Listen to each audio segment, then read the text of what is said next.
দয়াল নামের এত মধু, মাওলা নামের এত মধু, খাইলে মধু ফুরাই না।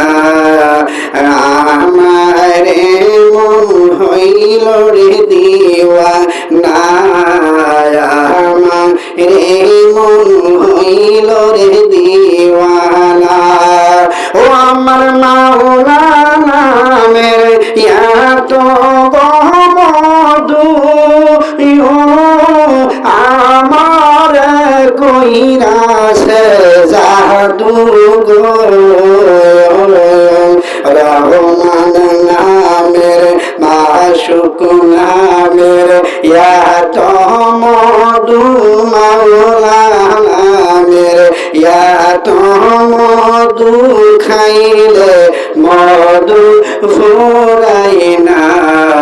আমারে মন হইল রে দিওয়ানা।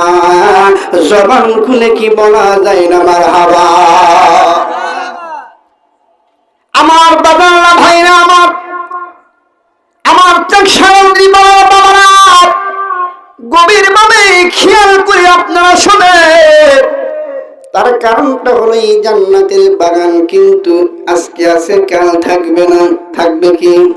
কালকে কিন্তু যুবক ভাইরা ফুটবল নিয়ে নেমে পড়বে, আবার মা বোনরা ঘষি ভাঙা শুরু করবে।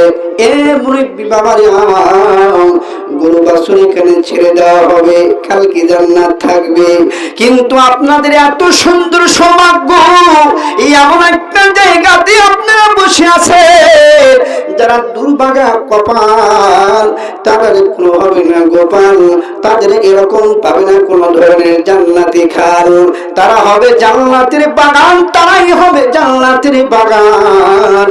যাদের কপাল হয়ে যায় ভালো, তারা একমাত্র কোন দিকে যাবে না, মেলার প্যান্ডেলেও যাবে না, সিনিয়রের প্যান্ডেলেও তারা থাকবে না, এ বাজার গান বাজনা শুনবে না, তারা কুরআন দেখানায় বসবে না, এই মসজিদের মাহফিলে বসে জান্নাতি কিছু কামাই কাজি করে ওরা বাড়িতে যাবে।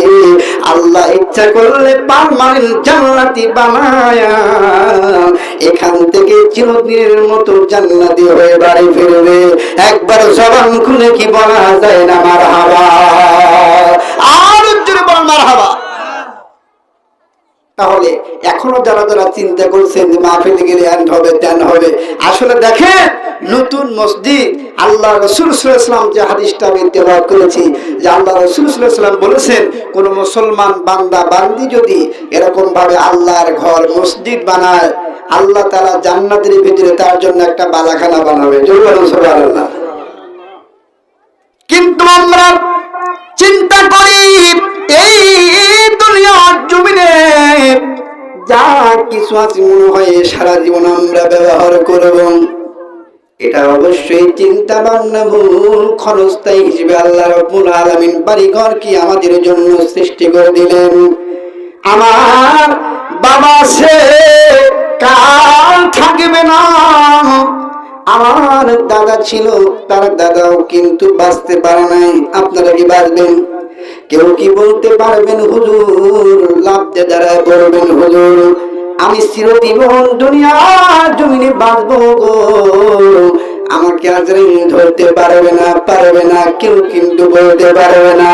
ইয়ার মানে মানুষের ভিতরে ভয় আছে গো, কিন্তু ভয়টা যদি সারা জীবনের জন্য এরকম কম্পন সৃষ্টি হয়ে যায়, তাওয়াক্কালতু আলাল্লাহ, আল্লাহর ভয় যদি মানুষের ভিতরে সব সময়ের জন্য থাকে, তাহলে ওই লোকটার দ্বারা কোনো জীবনের জন্য আলসাটা হতে পারে না, ওই লোকটার দ্বারা ঘুষ খাওয়া হতে পারে না, মসজিদের ভিতরে রাজনীতি হতে পারে না, ওই লোকটার দ্বারা ফাইসা কাটা হতে পারে না, ওই লোকটার দ্বারা গাঁজা খাওয়া হতে পারে না, ওই লোকটার জোয়ান দিয়ে এরকম মিথ্যা কথা বলতে পারে না, ওই লোকটার দ্বারা ইথিমের মাথায় হাত বলে না বাদ দিয়ে আমার দূর চলে না, ওই লোকটা হবে সারা জীবনের জন্য জান্নাতি, আবু বকরের মতো, ওমরের মতো।